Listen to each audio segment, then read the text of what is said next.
Bismillahirrahmanirrahim. Elhamdülillahi Rabbil alemin. Vessalatu vesselamu ala eşrefil murselin. Seyyidina Muhammed ve ala alihi ve ashabi ecmain. Hürmetli karindaşlar, bugün yani sizlerge bir pidakarlık kıssasını sözlep birimiz. Bu kıssını Belax'tan Ahmed ibn Miskin degan kişi sözleydi. O kişi deydi: "Men Belax'da edim. Belax'ning çoğun camiasida her hafta nayet yaxşı vez nasihat bulatdı. Vez nasihatni Xurasanning en katta alimi Abu Abdurrahman Zahid degan kişi kılattı. Bir günü mescidga kelib o'ltirdik. Şeyh kep bulanmadı. Cemaat kütüp o'ltiryotdi. Şeyhning ishi chiqib qoldimi yo kechikib qoldimi kelanmadi. Shuning bilan cemaat dedi, arangizdan birisi chiqib cemaatga bir narsa so'zlab bergan bo'lsa dedi. Kishilar bir-biriga qarashdi. Shunda mening yonimda o'tirgan Abu Turab degan do'stim meni sen chiqqan, sen İmam Ahmad ibn Hanbalni ko'rgan, Bishir al-Hafi degan olimlarni ko'rgan, sen shu bir narsa so'zlab bergan dedi. Ma'qul deb mihrobga chiqdim. Minbarga bordim. Kishilar bo'yinlarini suzishib qarash qildi, bu kimdi bu deb. Shunlamda turib men bir hayajon kelib qoldi endi. Üzemden 5'ten ötken bir qissini sözlep berey dedim ularga. Şu çağda qissini şundaq başladım. Men 219 Hicriye Bağdat'ta qattiq bir açarçılık bilan imtihan kılındım. O vakitte zaten şunda bir açarçılık bulab ketkendi. Yaz küllerdi. Hatta daraxtlarninki g'azini yo'qdek bo'linib ketgan shundoq. Bir tarafdan nayt qattiq issiq, bir tarafdan nayt quruq, hamma narsa quruq.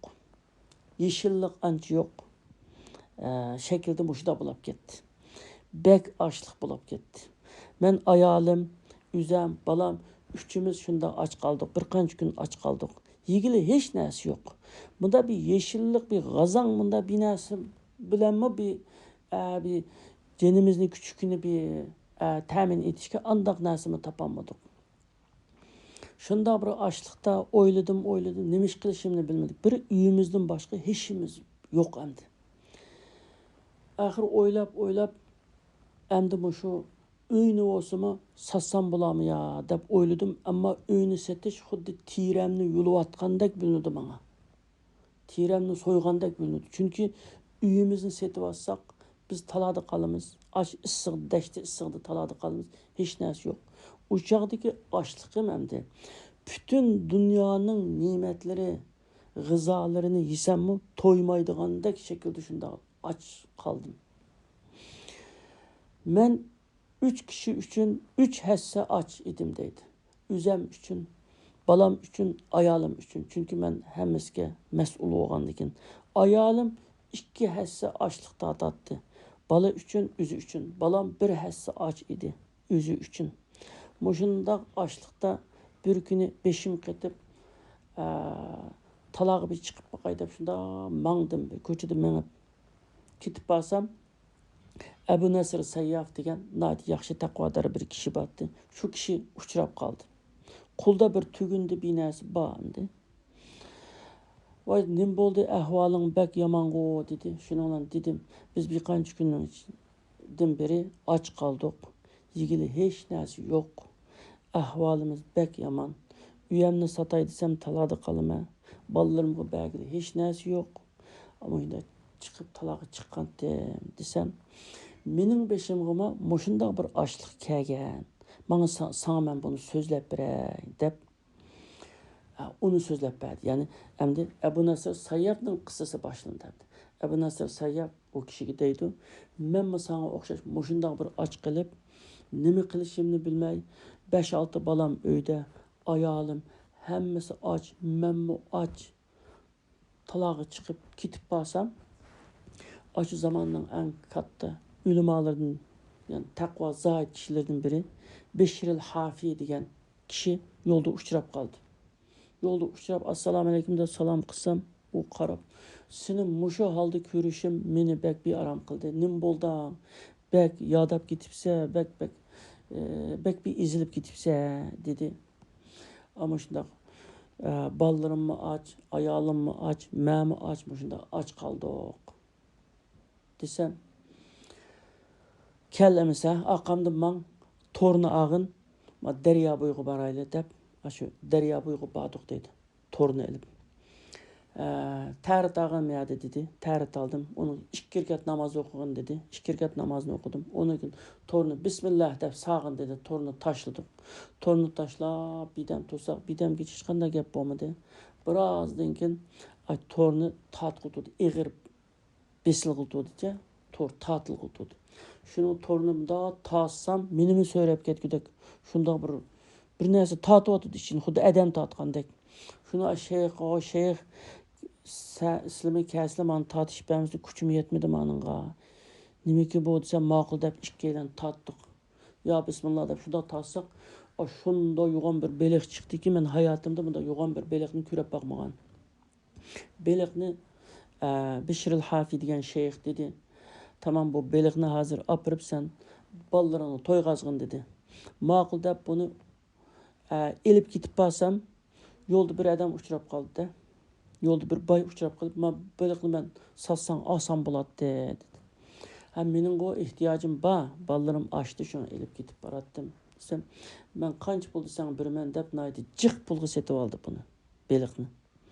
Cık pulgu setip algan degan, tamam, belekni setip men o pulga yemek, içmek, tamakını elip üyemge badım. Üyemge belip ballarımın kusukunu rasa toygazdım. Toyguzap oturup, hem de şu Bişril Hafima şeyhinin sebebi bilen tuttum bu beleklendi.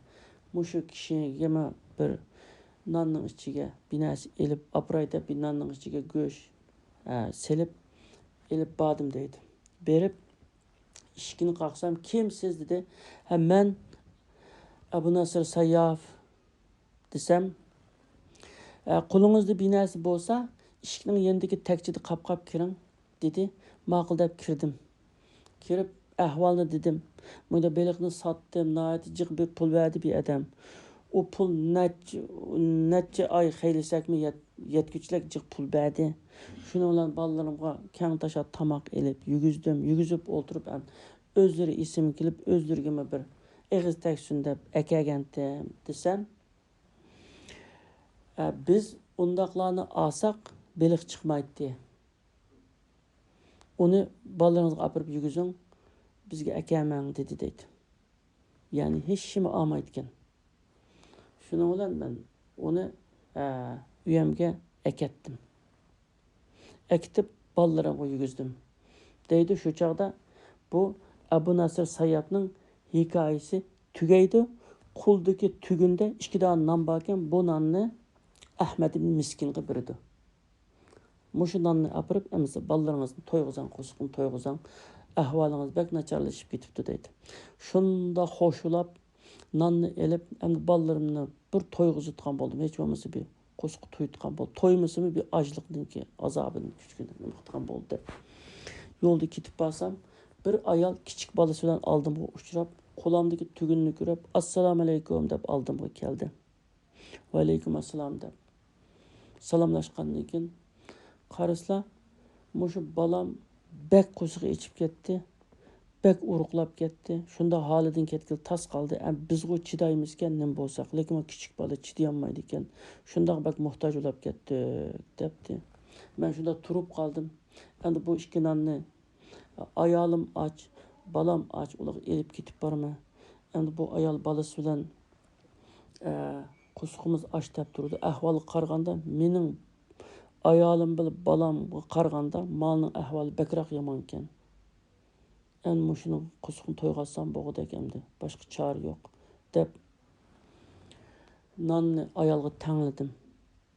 Tanlagandan o balının yüzdeki hoşallık deganni endi tasavvur qilsam, balınınki yüzdeki hoşallıkni körep men açlıqım tuyap qaldı deydi. Şunda bir saadatga düşüp ketdim deydi. Çünkü şunda bir haqiqat barki, bütün feylasoplar nurgun narsada ixtiloflashgan bo'lsa, bir narsada ittifoqqa kelganda saodat elishda emas, berishda beg'ishlashdi degan gapcha. Hammadan ittifoq buningga. Bu adam shu berish orqali balninki yüzdeki xo'shallikni ko'rib, ochlig'ini unutib qoldi. Shunda bir saodatga tushab ketdi. Shu vaqtda ayol xo'shallikdan shu ho'krab yig'lab ketdi, hayajondan, xo'shallikdan ho'krab yig'lab ketdi. Shuna bo'ldi, xapqomang, yig'lamang. Endi shuning bilan balangizni bir qo'shiqni to'yg'izib, bir qanday qilg'ashtiringlar. Ishoninglarki, agar mening mushiningdan boshqa bir narsam bo'lgan bo'lsa, chuqum islim mushu qiyinchilikni qutqizib qo'yatdi. Chunki mening hech bir uyamdan boshqa, mushining boshqa ishim ham yo'q. Mushu nonni men bolalarga elib ketib beratdim. Sizlar uchrab qoldinglar. Alloh sizlarga iroda qilgan ekan, sizlarga berdim deb berdim. Ayol shunda xo'shilab ketdi. U bola shunda xo'shilab, bolaning har chiroyiga qarasam, saodatga to'ldim. Shuning bilan uni yo'lga sepib qolib, yana yo'lamga davom qildim. Birda men yana hammadan qo'rqqanimni bildim. Attigani yanqisi chiqibdim, uni akeldim, bu keldim, buningga berdim, yana quruq qo'l qoldim. Uyga yana nima bilan boramandi? Hechim yo'q, topgan narsamni beryaptim. Balam bilan ayolimga nima elib boraman deb beshim qetib tamning tuyida bir soyda o'ltirsam, Abu Nasr Sayyab, ama nam bergan kishi yo'ldan o'tib ketib berib, yana meni ko'rib qoldi. Ko'rib, "Hoy, Ahmad ibn Miskin, qanday yerda o'ltirsa hozir? O'tirtgan vaqt emas, uyanga bormamsa, uyang boyliqqa tushab ketdi" dedi. Chaqchaq qilmaslar. Men hozir shu sizlar bergan nonni uyga oprammidim. Onun mening bolarimdan bak ehtiyojliq. Ikkilan ketdikan, shuni beryaptim. Endi uyamga nima ep berishni g'am qilib, shuning g'amida o'tiryapman. Desam, u Abu Nasr Sayyaf dediki, sening dadang burun shu Basrada Balaxtdan kelgan bir karvon do'stiga qarz beribdi ekan. 30 yildan keyin bu adam shu qarzni uloqlarga otib, nurg'un binasini elib kelibdi. Kelib bu Basraga borsa, Basraga surishti qilsa dadangni necha zamondan beri o'lib ketganligini va uning bir bolasining, ya'ni sening ama shu Bag'dod ekanligini aytibdi. Aytgandan keyin shu Bag'dodga kelib bu izlab etibgan, men uchrab qoldim. Uchrab qolib surishti qilganda, seni men tuniganligim uchun sening uyingga olib bu odamni. Uyingga olib borgandim, shu nurg'un pul, oltin, kumush, yemek, içmek, kiyim-kechak nurg'un binasini akilib uyingni to'shqizyapti hozir, dedi. Shuning bilan men uyamga bordim. Uyamga borsam, rost degandek mal dunyoga to'shab ketibdi. Shunda bir xo'shallik. Shuning bilan darhol haliqi ayolga bergan so'zam isim keldi. O ayolga degantimki, mushu ikki nondan boshqa bir narsam bo'lgan bo'lsa, cho'qim albatta sizlarni mushu qiyinchilikni qutqizib qo'yatdim degandim. Oshini topay deb yana aramama, yana chiqdim ko'chaga. Ko'chaga chiqib izlab, yugurib yurib, topdim ishkalarni. Tepib, ularga shu mal dunyodan shu rosa berdim. Shunda berib ko'nglim shunda rohatlandi. Shuning oqshimi uxlab qoldim. Uxlab qolsam bir tush ko'ribdim. Bu tushimda qiyomat qoyim bo'lganmish. Nat yer davriganda shunda dahshatli ishlar bo'layotmish. Bir yerdan bir ovozli keldi. Mushu hayvonlarning inson bo'lib yaratilmaganligi uchun Allohga sajda qilganini, sajda qilib Allohga shukr qilganini ko'ryapmiz degan ovozli keldi. Texmi qo'rqdim. Allohga qanday hisob beramiz deb. Shu orliqda qiyomatning hisob maydoniga elib kelindik.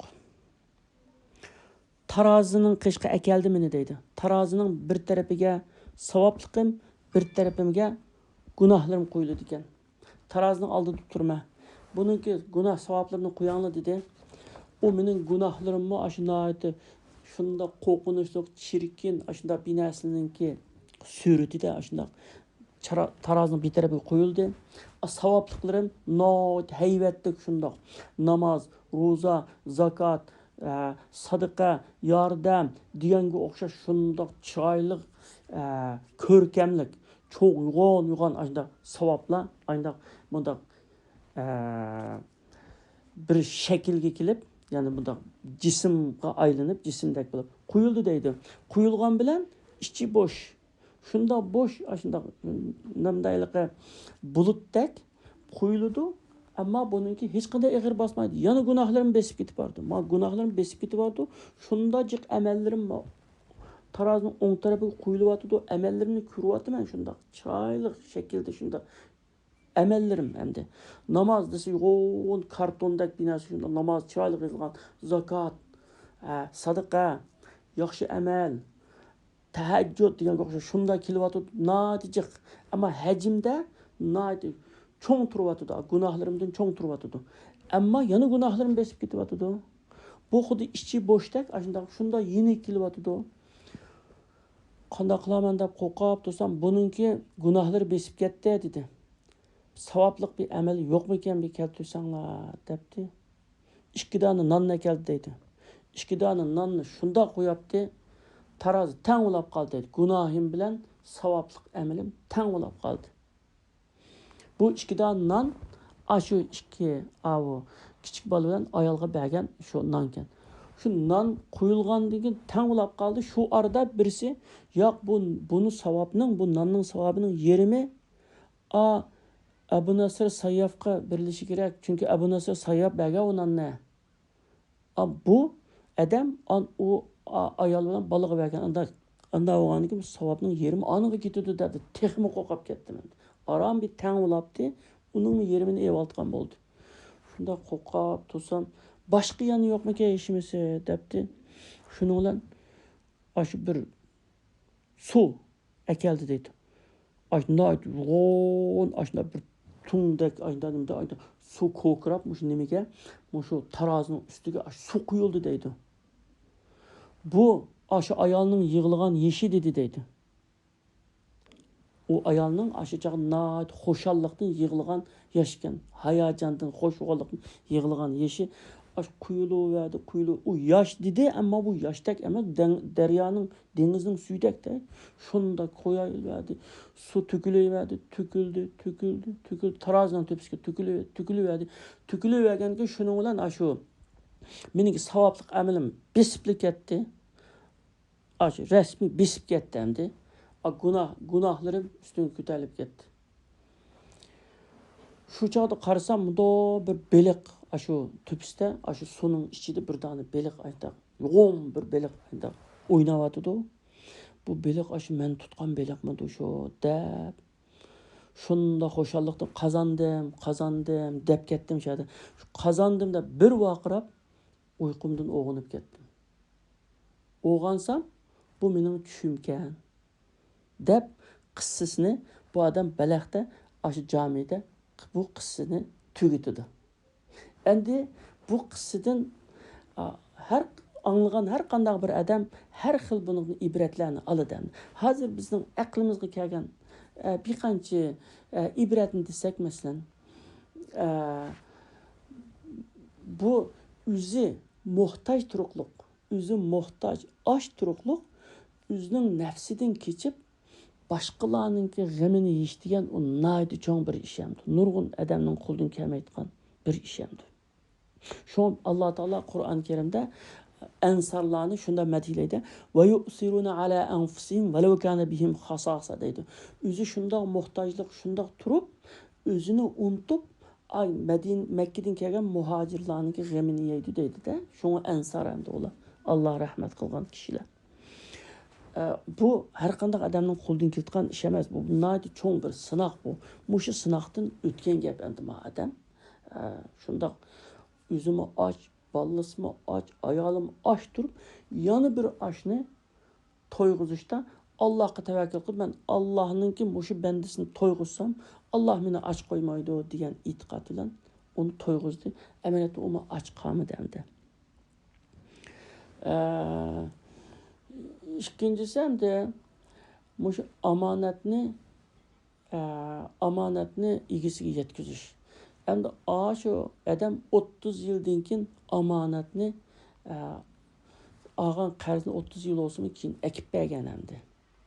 Musulmon degan mu'min amonatdor bo'ladi endi. Onun üçüncüsü bu adamның dadısı, Ahmet Miskinning dadısı, bu Bələxdən kelgan Saudiga ağinisiga shuningki bir qiyinchilik tatib qolgan vaqtda pulga muhtoj bo'lib qolgan chaqda qarz berib turibdi ekan. Alloh roziligi uchun berib ekan shu qarzni. Shu bergan qarzningki balasiga bo'lgan foydasi, ota-onalarningki qilgan yaxshiligining balalarga bo'lgan mukofoti, uning mukofotini balasi ko'rdi. O zaten bu balası bilmeydi ki o qarz bəgini bilmeydi ekan. Zaten o adam alemden ötüp yo'qolib ketgan bir ish endi. Lekin o adam amanatdor adam bo'lganligi uchun qarzni egisini izlab yurib akib beribdi. Bu adam dadasininki yaxshiligidan mau foydalana olgan. Endi bu dünya sınaq dünyası. Bizning her bir daqiqamiz sınaq üstüde. Sinilimiz şu. Allah Teala bizni şu sınaq üçün yaratganda liyabluwakum ayyukum ahsana amala deydi. Yani Allah Teala ölüm bilen hayatını yarattı ki sizlerin qaysinglarni eng yaxshi ish qildi deb ashuni sinash uchun deydi. Sinaqan. Mushunda sınaqlardan o'tish nihoyatda bak muhim de hayatımızda. Bizni qutquzadigan, bizni do'zaxdan qutqizib jannatga kirgizadigan ishlar nihoyat oddiy ishlar bo'lishi mumkin. Oddiy ishlarniki sinoqlari aynan cho'ng bo'lishi mumkin. Ko'z gülmeydigan bir ishlarda bo'lishi mumkin. Shunda kichik bir amallar bilan oliy jannatlarga kirib ketgili bo'lishi mumkin endi. Shunga bu dunyoning sinoq bo'lganligini unutmaslik ve o'zimizni o'ylamay başqalarının g'amini yeyish. Albatta başqalarının g'amini yesang, Allah Teala seninki mushkullarini oson qilib berdi ve seni herkes unutib qolmaydi endi. Allah Teala hammamizni qiyomat kuni bir ko'rsatgudek yaxshi amallar bilan oxiratga bog'li nasib qilsin. Amin.